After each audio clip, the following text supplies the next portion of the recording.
최근 KF-21 경쟁자의 숨겨진 반전으로 글로벌 방산 업계가 발칵 뒤집어지면서 전투기 시장에서 KF-21의 독주가 확실시되고 있습니다. 더구나 KF-21의 뛰어난 성능 대비 상대적으로 저렴한 가격으로 인해 미국의 F-16까지 밀어내며 머지않아 세계 표준으로 자리잡을 거란 이야기가 나오고 있는데요. 이런 상황에 마음이 다급해진 중동의 큰손 빈살만의 특사들이 잇따라 방한하며 한국산 무기를 싹쓸이할 조짐을 보이고 있다는데 자세히 알아보겠습니다. 47년간 영공을 지킨 도깨비 F-42 팬텀 전투기가 마지막 이별 비행을 마치고 역사 속으로 사라질 전망입니다. 최근 우리 공군의 모든 전투기들의 큰형님 격인 F-42 팬텀 전투기가 퇴역을 앞두고 최근 명예로운 은퇴 훈련식을 마치면서 화려한 피날레를 마친 건데요. 사실 F-4의 경우 앞서 노후화 문제로 인해 비행 중 추락 사고가 발생하는 등 전투기 교체가 필요했는데 이제 몇 년 뒤 FEF 계열까지 퇴역하게 되면 신형 KF-21로 전투기가 전격 교체됩니다. 그래서 전 세계 많은 국가들이 더욱더 한국형 전투기 KF-21을 탐내고 있는 상황인데요. 실제로 중동의 큰 손인 UAE, 사우디에 이어 우리나라 최대 방산 수출국 폴란드, 심지어 태국까지 KF-21을 간절히 원하고 있다고 합니다. 단군 이래 최대 규모의 무기 사업으로 불리는 KF-21 도입을 이들 국가가 오매불망 기다리고 있는 건 분명한 이유가 있어 보입니다. 사실 KF-21이 올해 초도 양산을 앞두고 있다고 해도 이제 만드는 단계인데다 물론 최근 진행된 비행 테스트에서도 결과가 좋았지만 아직은 시작이라는 점을 간과할 수 없습니다. 다시 말해서 여전히 양산을 위한 절차가 남아있으며 이 과정이 순조롭게 흘러갈지 어떤 변수가 발생할지는 아무도 모르는 상황인 겁니다. 앞서 실제로 보잉의 레드호크 T7도 시제기 단계에서 2016년 미 공군의 차기 훈련기 도입 사업을 따내는데 당시만 해도 성능 테스트에서 문제가 없었지만 결국 양산 과정에서 미 공군에게 뒤통수를 치며 여전히 감감무소식입니다. 물론 KF-21 이 보잉의 T7처럼 KF-21이 뒤통수를 치지는 않겠지만 반대로 도입국 입장에서 보면 보잉의 사례가 있었기에 신형 전투기 도입에 경계심을 가지고 소극적일 수밖에 없는 분명한 이유가 있습니다. 하지만 그럼에도 불구하고 태국을 비롯해 UAE, 사우디, 폴란드에서 KF-21을 벌써부터 점 찍어 두고 있는 건 단순히 신형 전투기가 나왔다는 단순한 의미가 아닌 것으로 보입니다. KF-21이 향후 자유시장 진영의 전투기 시장에서 대세가 될 것이라는 사실을 진작부터 인지하고 있기 때문으로 해석됩니다. 실제로 전 세계 방산업계에서는 현재 활약하고 있는 미국의 F-16 자리를 앞으로는 KF-21이 대체할 거란 전망이 나오고 있는데요. 우선 태국의 경우 KF-21 프로그램 참여를 희망하고 있는 건 그동안 추진해온 미 최첨단 스텔스 전투기 F-35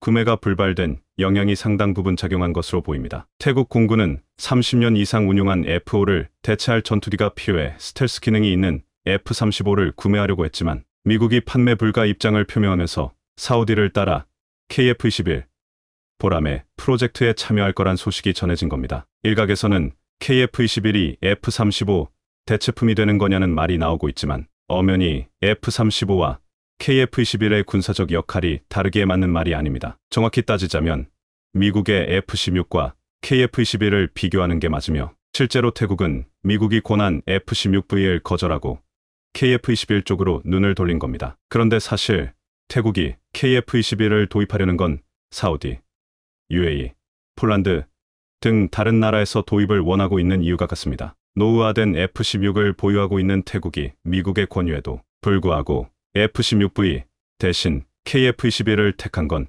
우선 가성비가 너무도 뛰어나다는 게 큽니다. 특히나 태국의 경우 TO-10과 FA-50을 도입해 운용 중이라 대한민국 무기체계에 대한 실제로 태국은 2021년에 KAI TO-10 기반의 전술입문 훈련기 2대를 추가 도입하면서 총 14기를 도입했고 현재 태국 공군의 전투조종사 양성체계의 핵심 기종으로 임무를 수행하고 있습니다. 이렇듯 한국과 태국은 전투기뿐만 아니라 태국의 잠수함 도입 사업도 논의하고 있는 중으로 다양한 방면에서 군사협력이 확대되고 있는 상황인데요. 그리고 사우디 역시 우리와 KF-21 보람의 프로젝트 참여를 검토 중으로 현재 우리 정부는 사우디와 KF-21 6세대 전투기 공동 개발을 추진하고 있는 상황입니다. 사실 사우디에서 KF-21 보람의 사업 참여 의지는 작년부터 표명했었기에 이미 기정사실화됐습니다. 이렇듯 대한민국의 첫 국산 전투기인 KF-21의 인기가 식을 줄 모르는 건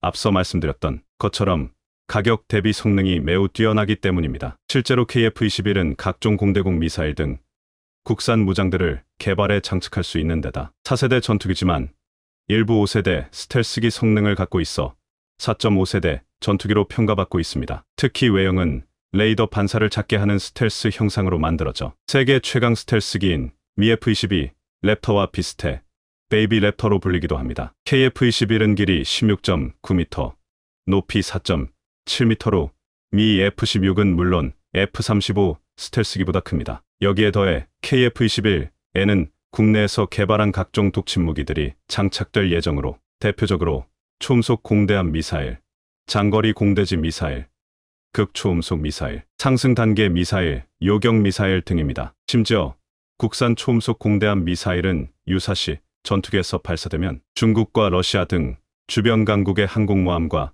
수상함정을 격침할 수 있는 무기로 마하 2.5 이상의 초고속으로 비행하고 수면 위로 낮게 날아갈 수 있어 요격도 어렵습니다. 이런 엄청난 성능 때문에 KF-21이 양산되기도 전에 KF-21을 도입하겠다며 전 세계 국가에서 러브콜이 끊이지 않고 있는 건데요. 이런 가운데 KF-21의 경쟁자로 알려진 튀르키예의 5세대 전투기 칸이 최근 첫 시험 비행에 성공하면서 이른 축포를 터뜨리고 있다고 합니다. 그런데 칸 전투기 프로젝트의 그 시작이 알고 보니 14년 전 튀르키예 군이 한국 공군을 방문해 항공기 개발 상황을 참고했던 게 개발 작업의 시발점이었다는 사실이 드러났는데요. 사실 군사 전문가들 사이에서는 칸 전투기의 시험 비행에 대해 큰 기대를 걸지 않았었습니다. 앞서 칸의 초도 비행은 한 차례 미뤄진 적이 있었는데 그 당시 기술적인 문제로 초도 비행에 나서기까지 몇 년이 더 걸릴 수도 있다는 분석이 나왔기 때문입니다. 하지만 이번에 예상과 달리 초도 비행에 성공하면서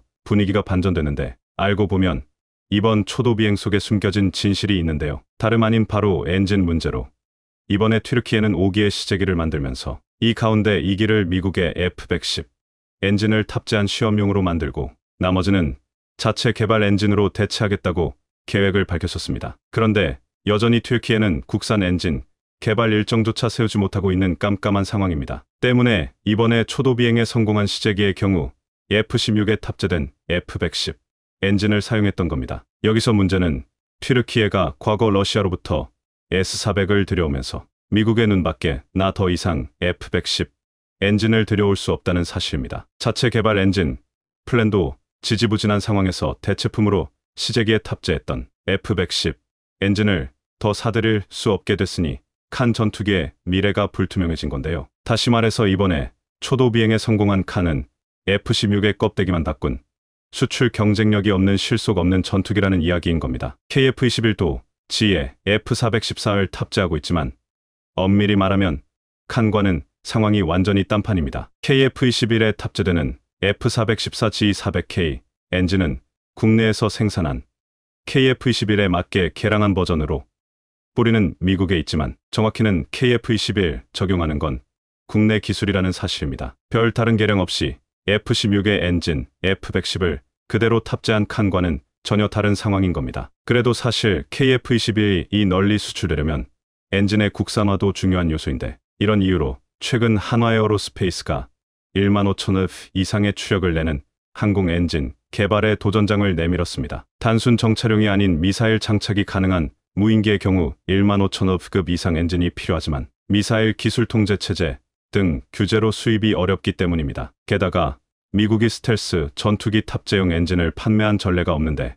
이런 이유로 KF-21이 공대공공대지 공격 능력을 확보한 후 스텔스기로 전환하면 G 엔진을 대체할 국산 엔진이 필요한 상황입니다. 현재 방사청이 KF-21의 F-414, 400K 엔진에 버금가는 15,000억급 터보팬 엔진 핵심 구성품 연구를 하고 있는데 2030년대 후반엔 국산 전투기 엔진이 탄생할 것으로 보입니다. 이런 가운데 최근 정부도 방산업체에 세제 지원을 최초로 시행하기로 하면서 힘을 모으기로 했습니다. 이에 따라 앞으로 국산 전투기 엔진을 개발 생산하는 방산업체들은 최대 18% 투자세액 공제를 받을 수 있게 됩니다. 이런 가운데 이달 초 중동 방산의 큰손들이 잇따라 방한해서 한국군 무기체계를 참관해 수출 가능성에 관심이 쏠리고 있는데요. 방산업계에 따르면 이라크 군 고위 관계자들은 지난 4일부터 7일까지 한국을 방문해 우리 방산 업체 관계자들을 만났는데, 당시 이라크 알말리키 육군 사령관은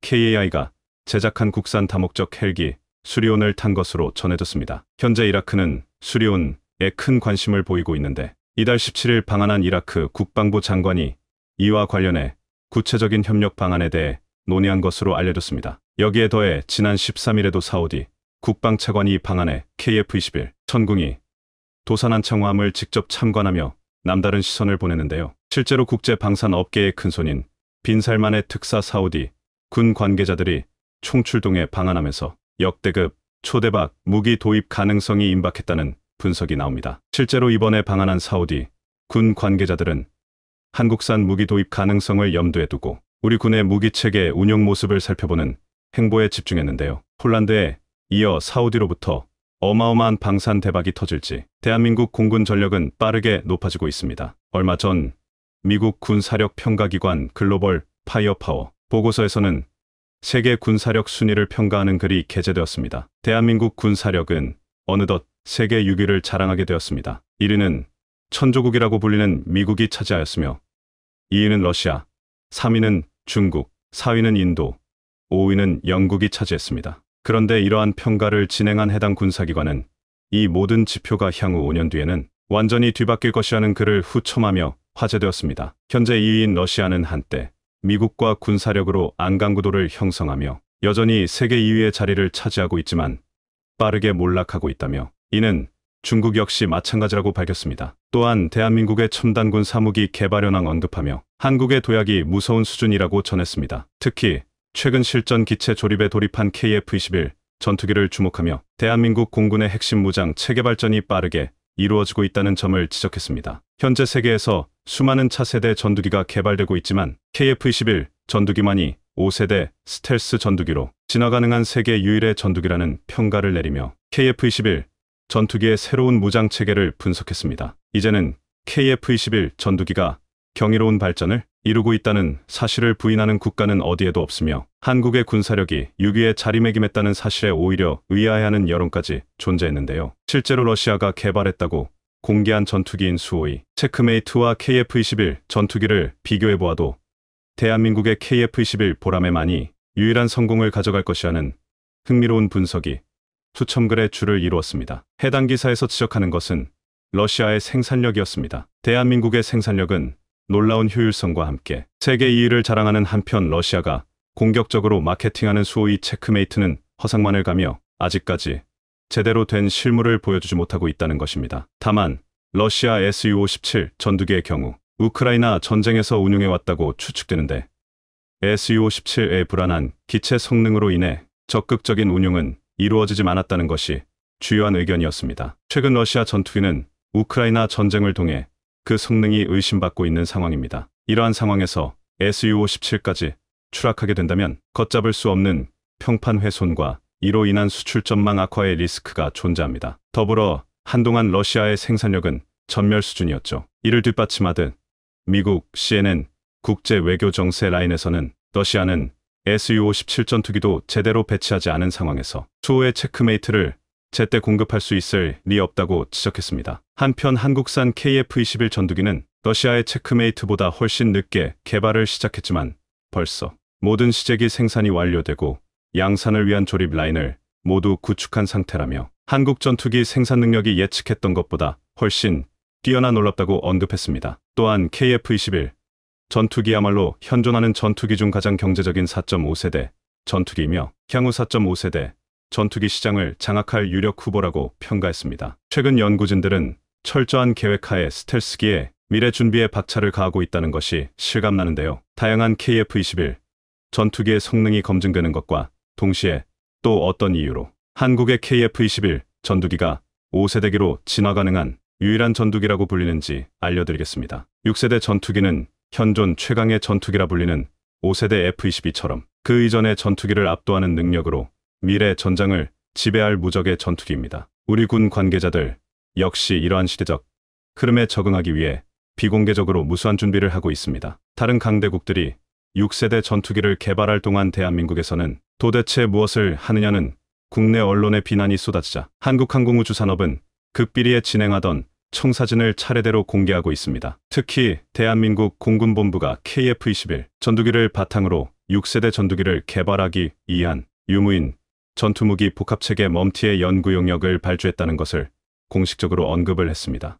이는 아직 구체적인 분류 기준이 정해지지 않은 상황에서도 미래 전장 6세대 스텔스기가 반드시 가져야 할 능력을 주목하고 있습니다. 결국 이미 공개된 KF-21 복좌형이 단순히 훈련이나 폭격과 같은 다목적 임무뿐 아니라 6세대기의 핵심 기능은 유무인 복합 전투를 엄두에 두었음을 인정한 것입니다. 당장 KF-21 전투기에서 인공지능을 이용한 무인 조종을 완벽하게 구현하는 것은 어렵겠지만 전투기 조종석에서 드론 조종사 측이 무인기들과 함께 공세를 펼치는 것은 충분하다는 것이 한국항공우주산업의 입장입니다. 만약 이것이 실체가 된다면 조종사가 직접 원격 조종만 하는 6세대 전투 필수 능력에 대해 대한민국이 확보하게 되는 것입니다. 이는 한국이 그간 부족했던 경험과 기술력을 단계적으로 발전시키는 모범적 방향으로 볼 수 있습니다. 물론 6세대 개발의 최선두를 달리는 것은 미국인데요. 군사 전문 매체 디펜스닷컴은 현재 미국은 미군 조종사들이 민간 항공사로 유출되어 인력 부족이 심각하다는 긴급 분석 내용을 밝혔습니다. 이러한 문제로 인해 유무인 복합 체계를 적용해 조종사의 생존성을 극대화하고 무인기의 자력 기술을 개발하는 것은 미래의 전투기 개발 방향에 가장 적합하게 되었습니다. 대한민국의 선관위 빛을 발한 것이죠. 우리 국방과학연구소는 향후 군집형 무인기용 무인복합체계 개발 등에도 무인기용 자율항법 기술을 차례대로 활용할 예정이라고 전했습니다. 전술 상황을 인식하는 인공지능 기술 다수의 무인기 임무를 최적화하여 할당하는 기술을 유무인 복합체계에서 유인기 조종사의 임무 부담을 경감할 수 있는 자율화 기술 등 다양한 체계 연구를 진행하고 있다고 공개했습니다. 그런데 또 하나의 6세대 핵심 장비 개발이 이루어지고 있습니다. 바로 레이저 무기입니다. 지난해 육군에서 레이저 무기를 시험하는 영상을 일부 공개한 적이 있습니다. 그런데 이러한 레이저 무기를 공군 전력으로 확대하겠다는 사실을 밝혔습니다. 이는 레이저 무기 수준이 상당히 진화했다는 것을 의미하는데요. 국방부는 최근 컨퍼런스에서 6세대 전투기 도입 전 전력 공백을 위해 레이저 모기를 KF-21 전투기에 장착하는 등의 단계적 전력 증강 사업이 필요하다고 밝혔습니다. 6세대 전투기에 장착되는 레이저 무기는 초속 30만 킬로미터의 속도로 접근 전투기를 공격하기 때문에 사실상 이를 알아차리더라도 대응하기 어렵습니다. 또한 중력 영향 없이 레이저 빔이 직진하기 때문에 운동역학적 계산도 불필요하며 10km 밖에서 직경 10cm의 표적을 요격하는 초정밀 타격 시스템까지 KF-21 전투기에 잠착 가능하도록 제작하고 있습니다. 우리 대한민국은 차세대 전투기에 현재 개발하고 있는 국산 레이저 무기를 탑재하기만 한다면 순식간에 5세대 이상 전투기로 도약하게 될 것이며 이는 주변 국가들이 무력감을 느낄 수밖에 없는 상황을 연출할 것입니다. 최근 KF-21 전투기 초도 물량 예산이 기존 계획대로 확정되었는데 일부 전문가들은 KF-21 전투기에 대한 예산이 증대되어야 한다고 외치고 있습니다. 수많은 제반 기술들이 제작되어 있으며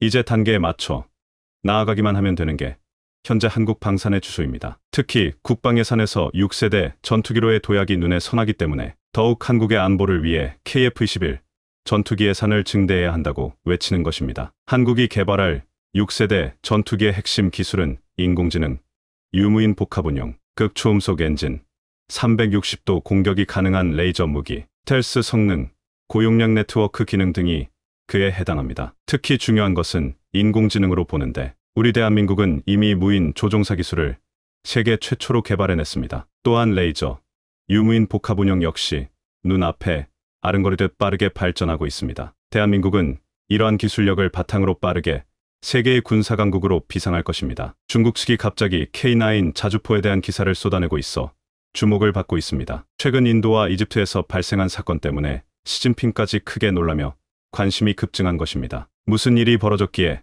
K9에 대한 기사를 쏟아내는지 한번 살펴보겠습니다. 지난 2020년 산악 지대인 라다크에서 중국과 인도 간 국경 분쟁이 일어나자 두 나라는 대규모 자주포 배치의 필요성을 인식한 바 있습니다. 중국의 인민해방군은 2021년 10월 티베트의 인도 국경을 따라 100대 이상의 장거리 트럭 탑재 곡사포 PCL-181을 배치하며 인도를 위협했습니다. 그러면서 인도가 보유한 K9은 이곳에서 활동할 수 없을 것이라며 비웃었죠. K9이 고산지대에서 운용이 쉽지 않고 엄청난 추위를 견디지 못할 것이라 예측한 것입니다. 실제로 인도의 초기 K9 도입 목적은 중국보다는 파키스탄 때문이었습니다. 2017년 한화 디펜스와 K9 개량형 백문 도입 계약을 체결한 것인데 초기 신문은 한국에서 만들어 공급하고 나머지 90문은 인도 현지 공장에서 생산하기로 한 것이었습니다. 이들 대부분은 파키스탄과 국경을 맞댄 펀자브 지방과 준사막 지형인 라자스탄 지역에 대치해 있습니다. 세 개의 타격 군단과 함께 작전을 수행하는 것이 목적이었습니다. 이런 와중에 중국과의 마찰로 산악지대에서의 K9 운용 필요성이 제기됐던 것입니다. 고산지대라는 특성과 온도가 극히 낮은 저온에서 작동되는지는 의문이었습니다. 이에 인도군은 작년 초부터 라다크 지역의 3대의 K9 자주포를 파견해 운용 시험을 한 바 있습니다. 그런데 우려와는 다르게 산악지형을 거침없이 달렸고 50km 떨어진 고도 4,900m에 있는 표적까지 명중시키자 취재진들은 감탄을 금치 못했습니다. 그곳에는 극한의 추위에도 K9을 사용할 수 있도록 특수 텐트와 시설이 건설되어 있습니다. 자신감으로 가득 찬 인도군은 K9의 킹컹이라는 코드명을 부과한 상태입니다. 인도군은 시험은 매우 성공적이었고 200대 이상의 곡사포를 고산지대에 배치하겠다고 발표했죠. 약 1조 6천억 원을 들여 K9 자주포를 2028년까지 추가 배치하겠다는 계획입니다. 인도가 K9으로 중국과 맞선다는 소식은 외신들을 통해서도 대서특필되고 있습니다. 특히 중국 언론에도 보도돼 당황한 모습이 곳곳에서 감지되는 상황입니다. 중국 PLG 영호가 K9의 상대가 될 것이라는 희망을 품으면서 말입니다. 영호식 자주포는 쿠웨이트가 도입해 유명세를 치른 PLG-45의 최신 개량형입니다. K9은 카탈로그 데이터만 우수할 뿐 중국의 신형 자주포에 비해 성능이 훨씬 떨어진다며 일부 국가가 K9을 구매한 것은 순전히 한국이 반도체와 자동차 생산 기술을 제공한 덕분이라는 억측까지 내놓고 있습니다. 하지만 중국 PLG 영호의 훈련 영상이 공개되자 허장성세임이 여실히 드러났었죠. 영상 속 PLG 영호는 포탄을 쏠 때마다 차체가 요동쳤는데 차체 제어 장치 문제로 포가 제대로 탄착점에 명중할 수 없는 것입니다. 중국군도 2005년부터 지금까지 해당 자주포를 단 300여 문밖에 구입하지 않고 있습니다. 자신들이 보유한 화포 가운데 7분의 1밖에 되지 않는 것입니다. 이는 수출 시장은 물론 자국 군대에게도 홀대받고 있다는 것을 알 수 있는 대목입니다. 실전에서 K9 성능이 검증된 것은 2019년 카슈미르를 둘러싼 인도와 파키스탄 간 전쟁 때였습니다. 중국산 최신 자주포를 도입했던 파키스탄군은 36문으로 공격해왔고 인도군은 2019년 실전 배치한 K9 신문으로 맞섰는데 단순 수량비 3.6대 1이라는 불리한 전력에서도 K9이 압도해버린 것입니다. 자주포 대리전에서 한국산이 중국산에 완승한 것이었죠. 당시 크게 놀란 파키스탄은 중국산 SH-5155mm 곡사포 236문을 추가 주문하기도 했습니다. SH-15의 최대 사거리는 40km 정도로 중국이 자랑하는 곡사포입니다. 기타 무기까지 합해 5억 1천만 달러 이상을 쓴 것인데 군비가 절대 부족한 파키스탄이 무리를 했다는 평가가 돌기도 했습니다. 해당 곡사포가 파키스탄으로 이송되는 모습이 최근 외신에 포착됐고 그와 동시에 인도군이 K9 자주포 200대를 추가 주문한 것으로 나타나 그들을 멘붕에 빠뜨려버렸죠. 중국 언론은 한국이 앞설 수밖에 없는 세 가지 포인트를 얘기하고 있습니다. 인도가 K9을 선택한 이유를 뛰어난 가성비 때문으로 분석하고 있습니다. K9은 평균 320만 달러 정도 하는데 우리 돈 40억 원 정도로 저렴한 편입니다. 반면 중국이 사우디에 판매한 PLG-45의 단가는 700만 달러에 육박했습니다. 그런데도 성능은 K9이 중국산 자주포를 압도하고 있는 상황입니다. 중국은 한국이 서방 국가와 가까워 첨단 부품을 쉽게 구할 수 있다는 점을 부러워하고 있습니다. K9이 NATO 표준을 채택하고 있기 때문입니다. 1987년 이후 유럽, 미국, 그리고 많은 국가들이 이 기술 표준을 준수하는 장비를 개발하기 시작했는데 K9도 마찬가지였습니다. K9이 NATO 포탄 대부분을 발사할 수 있고 유지보수 또한 일치함으로 인기를 얻고 있는 것입니다. 이런 상황을 지켜본 중국인들은 상당수 댓글로 분통을 터뜨리고 있습니다. 중국 자주포의 평균 단가는 700만 달러가 넘고 한국은 320만 달러에 불과하다. 그런데도 성능이 한국이 낫다. K9 자주포는 아시아 1위이고 세계 2위이다. 논란의 여지가 없다. 중국 제품 가성비가 10배가 좋아도 팔리지 않을 것이다. 무기 거래는 정치와 연결돼 있기 때문이다. 이렇게 한국산이 더 뛰어나고 우수한 환경임을 그들도 부러워하고 있습니다. 중국 기사 중간에도 잘 팔리지 않는 중국산 PLG50이라는 소제목이 노출돼 있습니다. 해당 계열 중 유명 모델은 위에서 언급했던 PLG45 자주포입니다. 1990년대 사우디, 쿠웨이트, 알제리에서 일부 수입을 한 적이 있지만 그게 다였습니다. 중국 언론은 핀란드 48대, 에스토니아 12대, 노르웨이 24대 등 유럽 3개국이 K9 자주포를 구매했는데 이들이 과거 독일이나 미국제에 충실한 사용자라는 점에서 놀랍다는 반응을 보이고 있습니다. 그러면서 단숨에 200대가 한 나라에 수출될 줄은 누가 알았겠느냐. 여 한숨 섞인 반응을 내보내고 있습니다. 지난 1일 한화디펜스와 이집트 국방부가 체결한 2조 원 규모의 K9 수출 계약을 두고 한 말입니다. 중국은 이를 두고 입찰에 참여한 PLG45는 무슨 죄냐며 한탄 어린 기사를 내보내고 있습니다. 중국산 PLG45와 프랑스 카이사르를 제치고 K9이 된 것은 이해할 수 없다는 반응이었죠. 이집트에 무기 체계를 수출한 국가로는 러시아 41%, 프랑스 28%, 미국 8.7% 등이 있습니다. 러시아도 과거 이력 때문에 이집트가 자신들 무기를 구입할 것이라 은근 기대를 하기도 했습니다. 하지만 한국산을 선택하자 러시아 언론도 크게 놀라워했죠. K9은 이집트 시험 평가에서 해안으로 빠르게 접근하는 표적함을 명중시켜버리는 기염을 토하며 이집트 군 관계자들을 대경실식하게 만든 바 있습니다. 자주포는 포탄을 하늘로 쏘아올려 장애물 뒤에 숨은 적을 타격하는 곡사 화기입니다. K9은 사거리가 무려 40km에 달하는 초장거리 무기인데 이런 곡사화기로 망망대해를 통해 해안으로 접근하는 가상의 적함정을 격추시켜 버리는 장면은 화살로 솔방울을 명중시켜버리는 수준이라는 평가를 듣기도 했습니다. 이집트는 사막으로 둘러싸여 있기도 하지만 지중해 연안 방어의 중요성이 절대적이라 할 수 있는 입주권을 가지고 있습니다. 그런데 이런 성능까지 당당히 입증시켜버리자 초대형 계약으로 이어진 것입니다. 최근 바다로 둘러싸인 호주 또한 K9을 선택한 데는 이런 성능도 한몫했다는 분석입니다. 호주는 지난해 12월 K9 자주포 30문과 탄약 운반장갑차 15대를 도입하기로 했습니다. 최근 일부 국내 언론에서는 이번 이집트 계약건에 대해서 이집트가 한국으로부터 무려 80%에 달하는 돈을 빌려서 구매하는 조건이라며 깡통 계약인 것 아니냐는 언급을 하기도 했습니다. 하지만 이것은 국제 관행이고 프랑스나 중국은 더 심한 제안을 했던 것으로 나타났습니다. 현재 K9 자주포는 2001년 터키를 시작으로 폴란드와 핀란드, 인도, 노르웨이, 에스토니아 등으로 수출된 상태입니다. 여기에 호주, 이집트 등이 추가된 상태죠. 동유럽 국가들은 가성비를 중요시하기에 대당 37억 원 수준의 K9 자주포를 매력적으로 보고 있습니다. 최근 우크라이나 사태는 한국산 무기 도입 필요성을 더욱 부추긴 상태입니다. 스톡홀름 국제평화연구소 SIPRI에 따르면 세계 자주포 수출 시장에서 2000터부터 2017년 K9 자주포의 점유율은 48% 572대로 압도적인 모습을 보이고 있습니다. 독일 펜저하우비츠 189대나 프랑스 카이사르 175대, 중국 자주포 수출까지 제친 것입니다. 모래바람이 많이 부는 이집트나 산악지형이 많은 인도, 추운 나라인 핀란드 등이 한국 무기를 선택하는 데는 중요한 이유가 있습니다. 대한민국에서 운영되려면 영하 30도에서 영상 40도도 견뎌야 하고 중국발 미세먼지로부터 탱크의 전자기기와 센서를 지킬 수 있어야 합니다. 당연히 모래먼지처럼 입자가 굵은 것은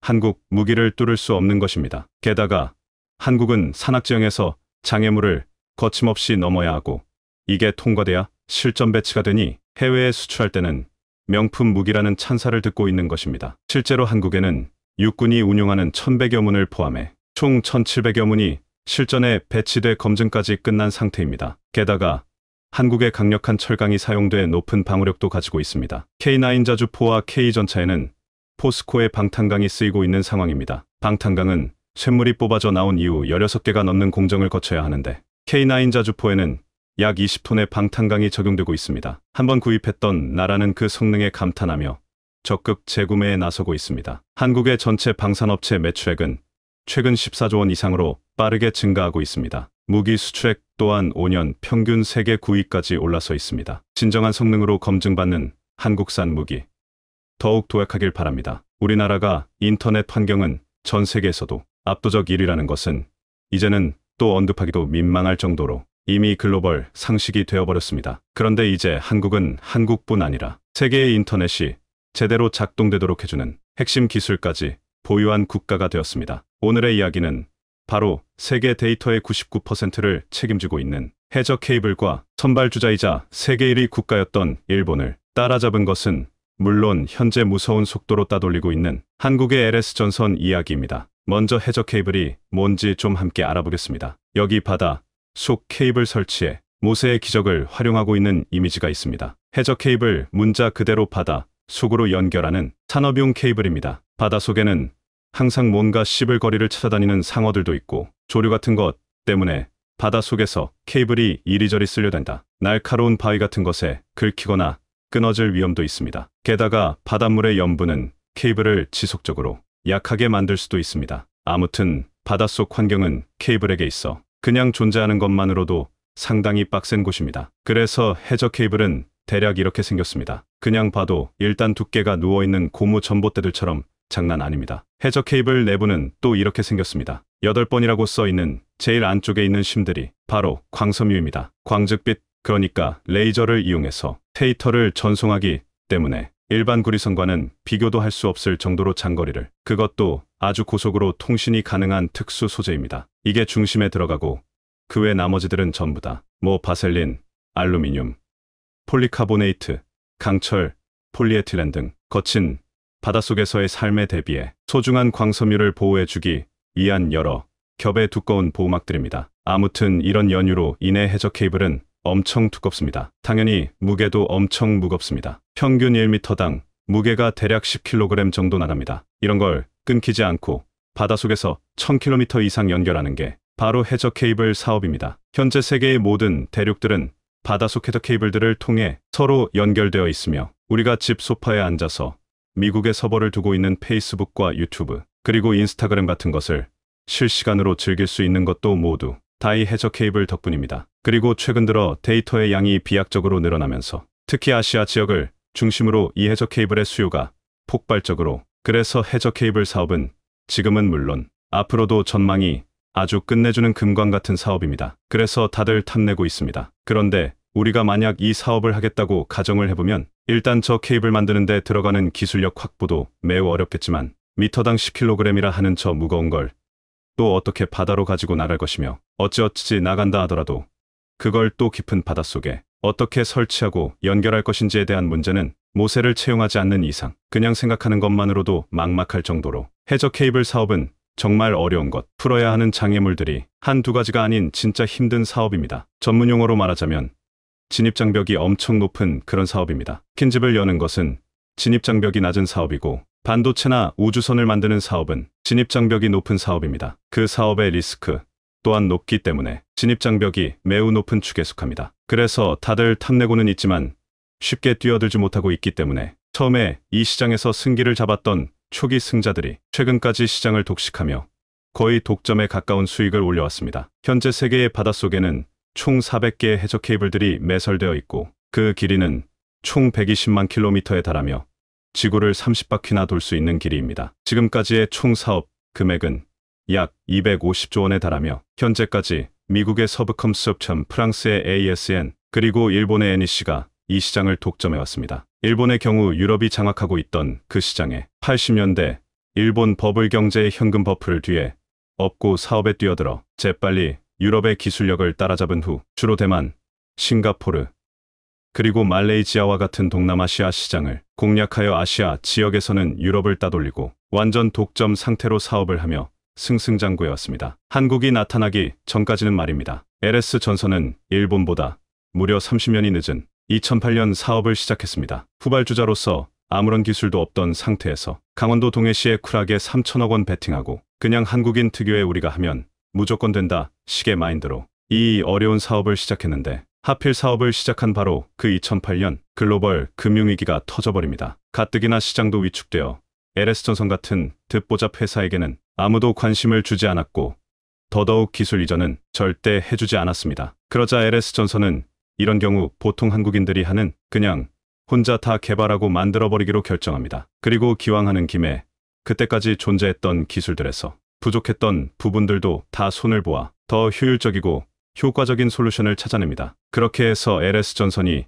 독자적으로 개발한 기술들 중 대표적인 것들만 나열해보면 다음과 같습니다. 수직연합기 자체 개발. 이 경우 기술력이 없어 다른 나라 기업들의 사진만 보고 엄청난 시행착오 끝에 개발에 성공한 기술입니다. 원자재 보관 창고의 경우 거의 반도체 생산시설과 동일한 클래스의 클린룸으로 만들어 나중에 불량률을 거의 제로로 관리하여 세계 최고 품질의 해저 케이블을 만드는데 결정적인 역할을 합니다. 자재 보관 창고를 이 정도 수준의 클린룸으로 만드는 것은 LS전선 이전에는 업계에서 존재하지 않았던 사례입니다. 그 외 설비, 고관, 생산, 이동, 선적과 관련된 모든 부분에서 독자적 기술 개발만이 아닌 선두 기업들의 기술력을 뛰어넘는 혁신의 혁신을 거듭하며 사업을 시작한 지 불과 1년 만에 말하자면 아이돌 그룹이 이제 막 데뷔를 했는데 또는 소녀시대가 그랬던 것처럼 데뷔와 함께 인기가 폭발하며 대박을 터뜨립니다. 사업 시작 1년 만인 2009년 총 3,281억 원 규모의 수주를 따내고 이후 다시 2년 만에 중동의 카타르 석유공사와 약 5천억 원 규모의 잭팟을 터뜨리고 이듬해 북유럽 덴마크와 계약을 체결하고 같은 해 남미의 베네수에라 국영전력공사로부터 총 3천억 원 규모의 계약을 따내고 이후 미국 전력청과 캐나다 정부를 비롯하여 대륙 구분 없이 전 세계 모든 곳에서 엄청난 규모의 계약을 따내버립니다. 특히 일본 기업에 대한 의존도가 절대적이었던 동남아에서 2017년을 기점으로 싱가포르 전력청과 대만 전력청 그리고 말레이시아 전력청의 해저 케이블 사업 수주를 모조리 싹쓸이하며 동남아 시장에서 일본을 빠르게 밀어내고 현재 동남아 시장은 일본이 아닌 한국의 LS전선이 독점을 하고 있습니다. 작년 한 해 동안에만 대만 한 나라에서 총 2천억 원어치 계약 3개를 따냈습니다. 이 모든 게 그 어려운 사업을 시작한 지 불과 10년도 안 되어 거둔 성과입니다. 최근 작년 네덜란드의 국영전력회사 테네트로부터 1,342억 원짜리 계약을 따내는 데 성공했는데 그 수주, 액수보다도 아메리카 대륙과 아시아를 넘어 이제는 해저 케이블 사업의 본고장인 유럽에서도 계약을 따내게 된 것으로 이건 LS전선의 해저 케이블 품질이 세계 최고라는 것을 공식적으로 인정받은 것이나 마찬가지인 엄청난 성과입니다. 현재 LS전선은 아시아에서 경쟁 상대가 없는 원톱으로 동남아시아는 물론 작년에만 쿠웨이트, 바레인, 사우디, 카타르에서 대형 계약을 모두 싹쓸이 한중동 지역 독점 기업이며 세계 시장에서도 선박용 케이블 분야에서는 벌써 1위, 산업용 전선 분야에서도 3위까지 올라섰습니다. 거의 성공 가능성이 없어 보였던 시장에 뛰어들어 불과 10년 남짓한 기간 동안 세계 1위까지 올라선 것도 대단하지만 앞으로는 더 신납니다. 현재 전 세계 데이터의 99%가 해저 케이블을 통해 전송되고 있는데 아직도 추가로 설치해야 하는 수요가 넘치는 상황이며 특히 그동안 유럽에 집중되어 있던 해저 케이블 설치가 최근 들어 동남아와 중동 그리고 동부가 그리드로 옮겨오며 아시아 지역 즉 우리 LS전선이 거의 독점하다시피 하고 있는 시장에서 대규모 수주들이 매년 더 큰 규모로 늘어나고 있는 상황이라 당분간 LS전선의 미래는 선글라스가 필요할 정도로 몹시 밝을 것으로 전망됩니다. 최근 들어 이런 일이 여러 시장에서 벌어지고 있는 것 같습니다. 세계의 전통적 강자였던 서양의 기업들이 독점하고 있던 시장에 80년대 엄청난 돈을 벌게 된 일본이 뛰어들어 그 선두그룹에 합류하여 유럽 기업들과 어깨를 나란히 해오다가 갑자기 한국이 나타나 바닥에서부터 빛의 속도로 치고 올라오며 시장을 뒤흔들더니 최근에 와서는 거의 모든 주요 분야에서 일본을 기술력과 생산력에서 추월하는 것은 물론 지금까지 일본이 독점하고 있던 시장을 모조리 싹쓸이에 가져오며 일본은 물론 유럽의 기존 강자들까지 모두 제쳐버리고 세계 1위 자리에 올라서는 것 말입니다. 세계 선박 사업에서 그랬고 반도체 시장에서도 그랬습니다. 음악과 영화를 포함한 대중문화 사업에서도 그러고 있고 또 육군의 주요 무기인 자주포 사업에서도 그랬고 지금은 현무사를 기점으로 최첨단 공격형 미사일 사업에서도 그렇고 호주와 미국을 대상으로 한 장갑차 사업에서도 그렇고 해저 케이블 사업에서도 그렇습니다. 이건 정말 대단한 일이며 지금 우리들은 한국의 근대 역사에 있어 엄청나게 다이나믹하고 성공적인 끝내주게 멋진 시대를 살고 있는 것입니다. 국뽕이 아닌 내 국가와 우리 이전 세대들의 대한민국 국민들이 그동안 치열하게 싸우고 노력해온 그 성과의 열매를 우리는 지금 한꺼번에 수확하고 있는 것이며 세계의 여러 분야에서 우리와 대한민국이 최고이자 리더의 자리에 빠르게 올라서고 있는 것입니다. 일제강점기만 없었으면 원래 이미 우리가 있었어야 할 바로 그 자리를 찾아 지금 빠르게 올라가고 있는 역사적인 시기를 지금 우리는 목격하고 또 살고 있는 것입니다. 그걸 자랑스럽게 여기고 그런 내 국가와 동시대를 함께 살아가고 있는 모든 한국인들에 대해 자부심을 갖는 것은 건강한 것입니다. 집에 있는 가족이 좋은 대학에 합격하거나